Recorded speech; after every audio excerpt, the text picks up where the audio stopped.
Good evening and welcome to the Writer's Block. I'm your host, John Ronan, and as you know now, because we are in our 33rd year, I interview writers about their craft, what they're working on, what they may have accomplished in the past, what they're planning for the future. It's a slightly wider net than that, however. We have had on other brands of artists, sculptors, musicians, actors, all sorts of artists. So if you have an idea for someone who might be a very good fit for the Writer's Block, writer or other type of artist, watch for our address at the end of the show. We would love to get your suggestions. I also want to remind you that the Writer's Block and all the other original programming that comes out of 1623 Studios is a result of cable access television. That's not a service you get with Dish. So stick with cable, stick with the Writer's Block. Tonight, I'm happy to say we have a very distinguished poet by the name of Martha Fox. She is a resident of Rockport, and she is the author of a recently published book, The Ark of Assurances.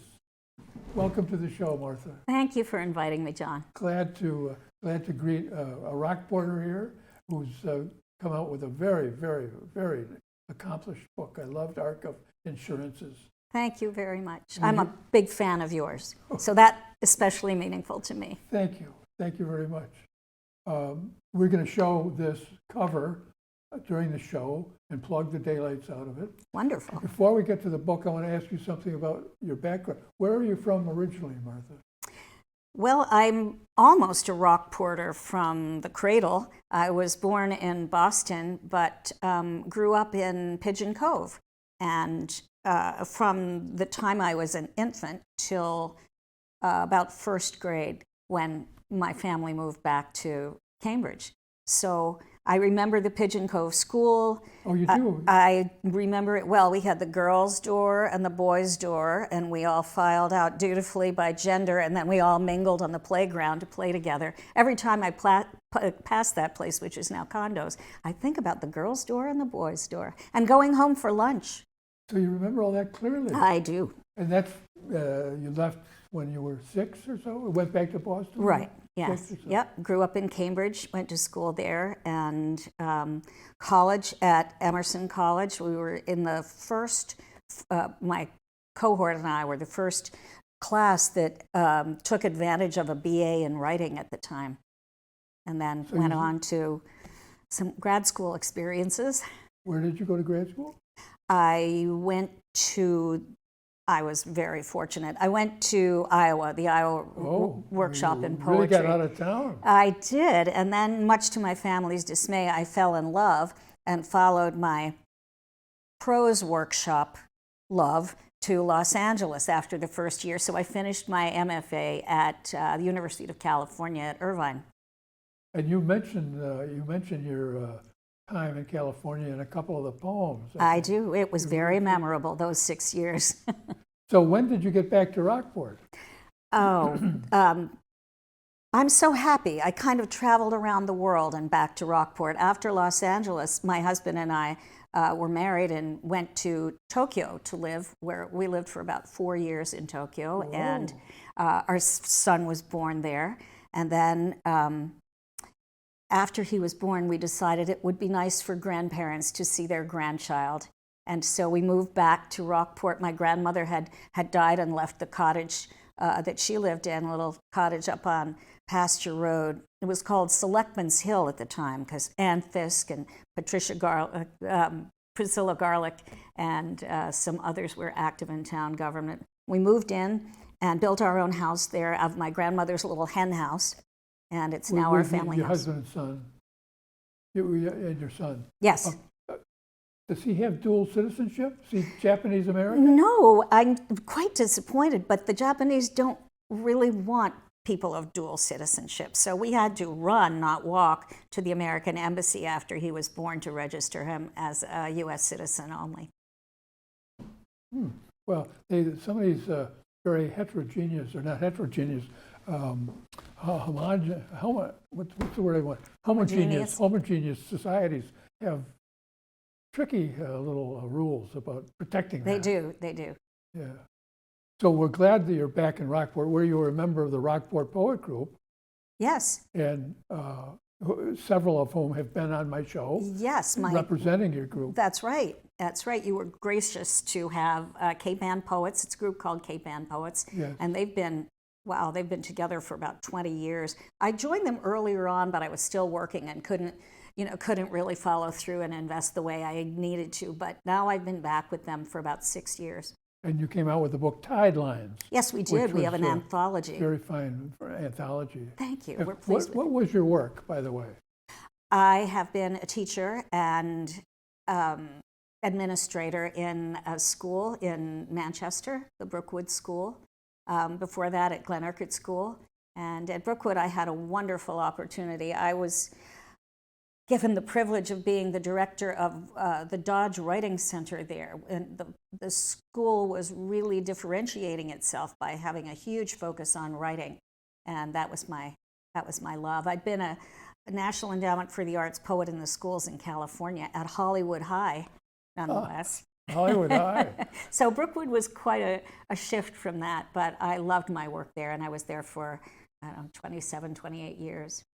Hollywood High, is that the brick structure that's used in a lot of school shots? And You see it in a lot. So yeah. The stairs going up to the brick, front door Yes. entrance. Yeah. Well, I want to get to the book. And Okay. I'm going to hold the book up here because I want to plug the daylights out of it. As you know, sales will skyrocket into the tens of thousands Absolutely. after our show is I'm on. convinced of This that. is This Ark of Assurances by Martha Fox, and I have read it and I recommend it. It's a wonderful book. Can you tell me something about the provenance of this book? When you conceived of the title, and gathered the poems? Well, some of the poems go back more than a decade, and they've been workshopped with Cape Ann Poets, and some just sitting in a drawer off to the side. And when I retired, I am so grateful that somehow I got re-energized about poetry, and I really began to work in earnest and saw that the poems that I'd been gathering over time might work as a collection. And I got a lot of encouragement and support, had a wonderful non-poetry editor who helped me a lot. And so there we are. A non-poetry editor? Yes, he's a prose writer, and his name is Rod Kessler. He's a Oh, I know Rod. You know Sure, Rod? He's been on the show. Yes. Well, he has produced a wonderful book by a poet, Malcolm Miller, a Salem poet. Salem. And yes, Salem Rod's a fell out. Yeah. Salem guy, and he has been enormously helpful in talking me down from overly poetic language and keeping me grounded in really the process of putting a book together and not taking myself too seriously about it. You have a couple of prose poems in here, Yes. so-called prose poems. Yes. I'm never sure what they are. Was that partly Rod Kessler's influence that you put a couple of prose poems in here? They really began that way, but he never, he encouraged the form. So they began as long-lined poems. I want to ask you about some specific poems, if I may. And because you mentioned your California background, or your California stop in your saga, I thought of the lead poem, which is one of the three that mentioned love in the title. I thought that became almost thematic in the content. The first poem in the book is called Love Poem, and it's really a fine starter poem. And I wonder if you could tell us a little bit, just a brief précis about where that came from, and then read it for us, and then we could talk about it a little bit. I'd love to do that. Thank you. The book is dedicated to my husband, Greg, and this was our really first adventure together after graduate school, moving to Los Angeles and trying to break into the biz. We were writing some drafts for screenplays and one of them was optioned for a time and didn't go anywhere. And I was a girl from the East Coast, Rockport and Cambridge, and the Los Angeles culture didn't work too well for me. I was too young and thin-skinned for Los Angeles, and I think that comes through in this poem. I want to mention to our audience, the biz is slang in that area for anything to do with the entertainment film That's industry. right. Yeah. That's right. So, I'd love to hear you read this. Thank you. Love poem. Waiting for you to wake, I'm sipping West Coast coffee, reading about LA in '74. It was a pop Paris in the 20s, Archie Bunker, Chinatown, and Jackson Browne. Our anthem, Rock Me on the Water. Honey, you rock me on the water bed every night, and every day we hung on the fringe of the biz. I drove my grandma's Ford Bequest to the studio, sliding into a slot with my name on it, comped by my boss, a mean, albeit famous comedian. I'd stride through the lot in my one pair of fancy pants, thrift shop Missonis.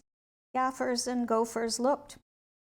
I left them behind with a whiff of Rive Gauche. In the office, my anything for a laugh employer would trill to his sycophants, lesser but equally mean comedians. Ooh la la, oh de French whore. I'd laugh along with them, as I was underpaid to do.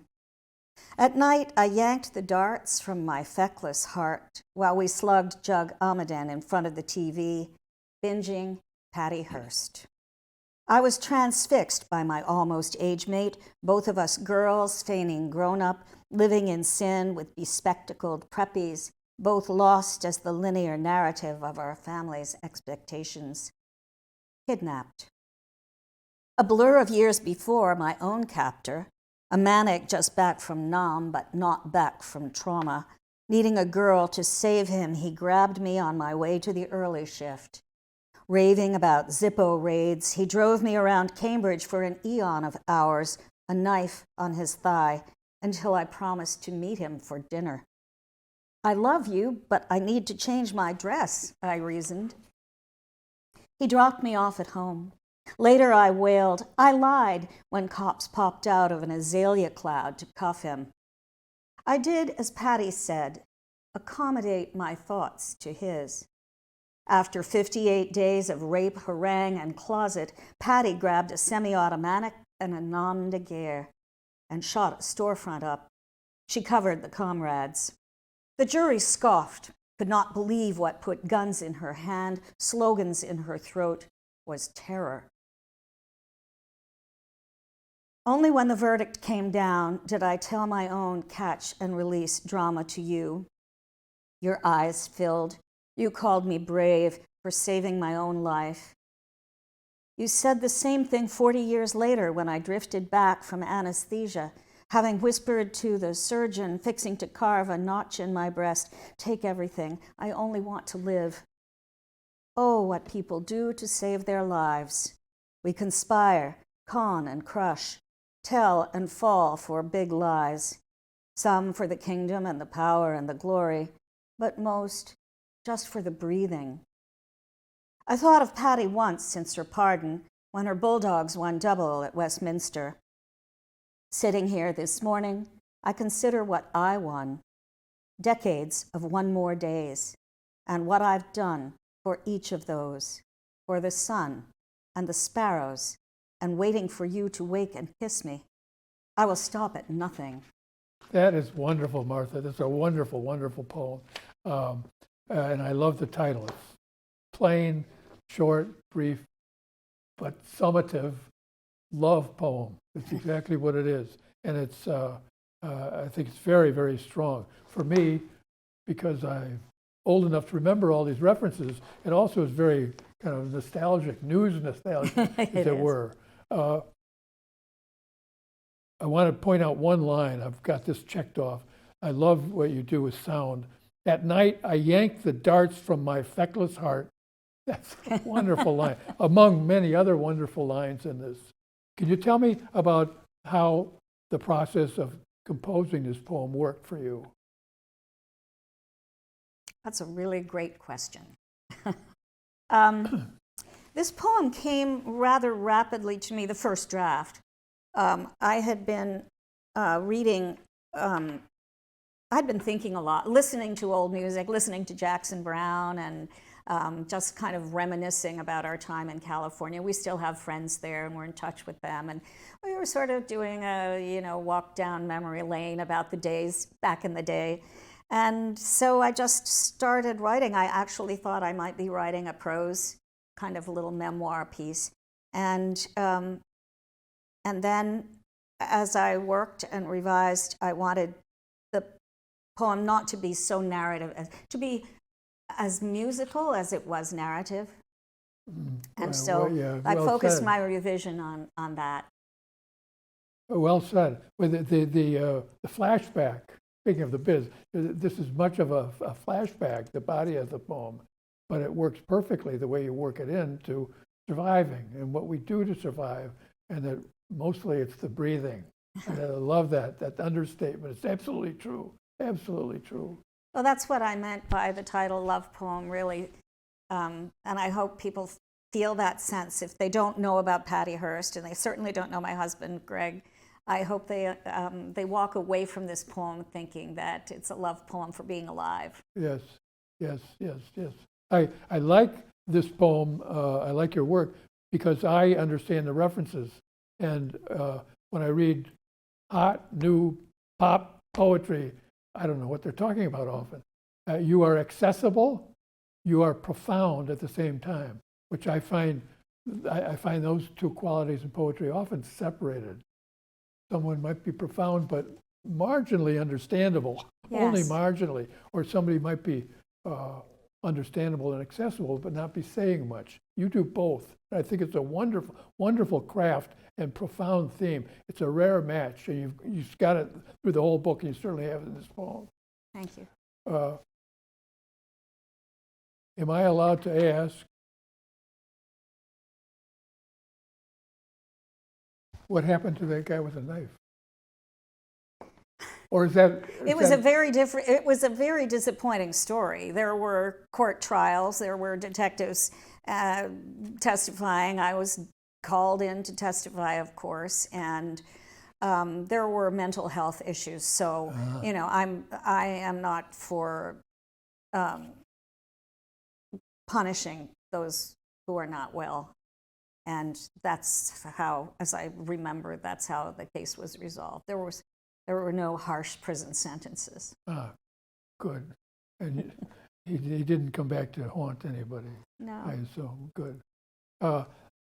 Sometimes I ask people about the poems, and they'll say, well, that didn't happen. That's poetic license. And I understand that because I make things up too. Yes. And so I was wondering if that was absolutely accurate. I like the references, and especially on the West Coast, where I was born, but I've never lived.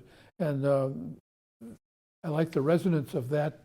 The Patty Hearst contrast with the image of California is also parallel to the contrast of what we would love to die for or wouldn't want to die for, and the reality. Yes. If I'm not expressing that real clearly. But that's really interesting. With some kind of double or triple parallels there. Wonderful poem. Now, if you think of a poem you want to talk about, I'd love to hear, but I have some others I'd like to. I will follow your lead. One of the first things I saw, oh boy, the time. One of the first poems I saw the title in the table of contents, and it just jumped out. Museum of Childhood, closed. What a wonderful title. I think that was the first poem I read. I had to read that. Would you talk about that poem a little bit and then read it for us? I actually... It's on page 22. 22. I'm glad you noticed and appreciate the title, because I certainly did. My husband and I were driving somewhere in New Hampshire some years ago, and I made him slam the brakes on and back up on the highway because I thought that was, I got out my notebook and jotted it down. It just hit me, obviously, that there's a lot of possibilities poetry, yeah, with there. I'll say. And it's funny that you mentioned that you were caught by the title and then read the poem. I had a friend who said, the title grabbed me in. I don't know where the poem is going. And knowing her, I thought, oh, she's going to be disappointed because she's going to think it's about my childhood and, all of the fraught things that might be involved that would close innocence down. And it's, now it's a story based on a real museum that was closed and thinking about a teenage child. It's a wonderful poem. Would you share that with us? Thank you. This was a sign seen near West Ossipee, New Hampshire. Museum of Childhood, closed. A stone shed, mullioned windows opaque with cobwebs and mold. What varieties of snow days, bruises, disses, and spitty secrets are curated here? I imagine fragile invaluables cram smudged display cases labeled carefree, not fair, and pinky swear. Maybe a craggy caretaker will pause a push mower to say the curator hasn't shown up for weeks. Talk a bit of trash about him. Lanky guy with comic book eyes and wisps of Disney color in his hair, sleeps in, doesn't give a crap yet about the relics of his own life, even as he hoards them, even as they endure his disdain. Very wonderful poem. Kind of a museum of the world's childhood, maybe. I love some of the references to the kids, the not fair and pinky swear. Very, very good. So that's a real former museum up. It was. Up there? It was a gift. Is it still up there in West Ossipee? I don't know. It's not on my usual route. I ought to make a road trip back to see if I could find it. Yeah. Poetry roadmap. Oh, that's an idea. We could do a road map of places with great titles. Now, I want to ask you about a couple of the prose poems, and maybe you could read the shorter one. You have a prose poem in here in 4 sections called The Things I Cannot Change, with a quotation from Ralph Waldo Emerson. And a couple pages later, on page 44, is another prose poem, briefer, called The Yard. Yes. And I want to ask you, what makes you decide that a poem should be couched as a prose poem? Although there's very poetic writing, but it's prose. You don't have the verse lines. This is flushed right. What makes it a prose poem, and what makes you decide to put it out as a prose poem? Oh, I'm so glad you mentioned this poem because it gives me a chance to give a shout out to Cape Ann Poets. It was a prompt.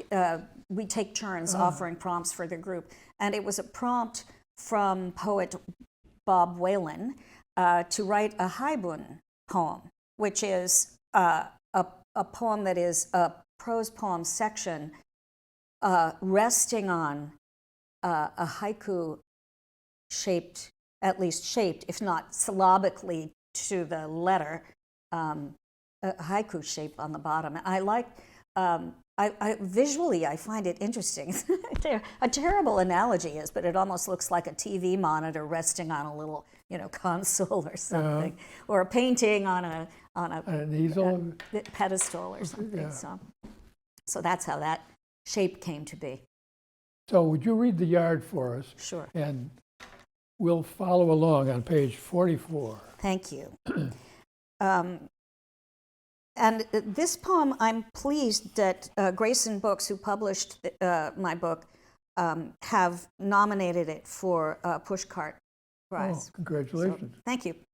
A nomination is a far cry from a win, but I'm honored. I'm really honored. You've won already, I think, the nomination. Yes, that's how I feel. Distinguished. Absolutely. The Yard. Around the courtyard, off the cell block, concertina wire coils. Steel pickets like pikes from some failed revolution support it. but without the befuddled, severed heads. A timeless place. It snowed this morning, then rained, then the gray rain froze. When sun breaks out, icicles drip onto the concrete. When the sun goes, puddles freeze black. The incarcerated trudge through without jackets in the morgue cold noon. Several slip and fall. Some laugh. No one helps. Faces lift to the haloed sun. A bright orange row of men. What will grow in this hard garden? Very, very good. I love your contrast again. I see you often use the yard is not a yard at all. It's a cell yard, not like your backyard at all. Not at all. And there's another example in here of wonderful sound, many examples, but I love befuddled, severed heads. I read that, I thought, damn, I wish I'd written it. It's just as you See, said. that's how I just feel as you about said, your book. Befuddled, several, and everyone's seen pictures of those heads on spikes, Yes. and they are befuddled. They are befuddled. Of It's a course. wonderful poem. We're down to just over 2 minutes. I want to make sure I ask a couple concrete questions. Do you write every day? And if so, how long? Or do you not write every day? I write every day, with Thanksgiving accepted. Yeah. Things get in the way, but I really try to write every day. And I've tried taking the advice of my former pal, Thomas Lux, who had written in a book about tips for writing. I took his advice, and I try not to listen to anything or speak to anyone. There's no aura thing going on. I just think that getting from sleep with coffee at a desk, and I write for a couple of hours usually until the world starts buzzing around me. And it works for me a lot. Sometimes at the end of a day, and have a glass of wine and look at the morning's work. But that's my pattern, and So it's been really helpful. That consistency of every day you think is important? Yes, and that's the standard advice to writers. Write every day and write through the junk, and don't let your inner critic get in the way. And I don't, but I'm really fortunate because I have often a lot of projects sort of in the works, so I don't need to free write usually. Oh, yeah. I know John McPhee, the prose writer, the journalist, said he used to literally tie himself in the chair, so that it would take a lot of trouble to untie himself, so he wouldn't check the mail 5 times, Wow. so he wouldn't make the coffee 3 or 4 times. Yes. And it worked. He's a fine writer. Well, I have to ask, if you would give one short piece of advice to a young poet starting out now, what would it be? just that's hard because it's so individual what works for people. But I would say to keep your eyes open, see the world through careful eyes, stop and really look deeply, and make notes about specifics. Keep your eyes open. That's good advice. Thank you, Martha Fox, for sharing this arc of assurances with us. It was a wonderful poem, a wonderful book. It is a wonderful book, and I appreciate you sharing it with us this evening. Thank you so much for having me. I want to thank everybody out there in TV land as well for being with us tonight.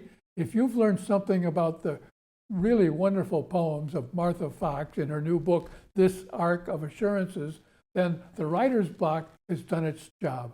Thank you for being with us, and I hope to see you again next time on the Writer's Block. Good night.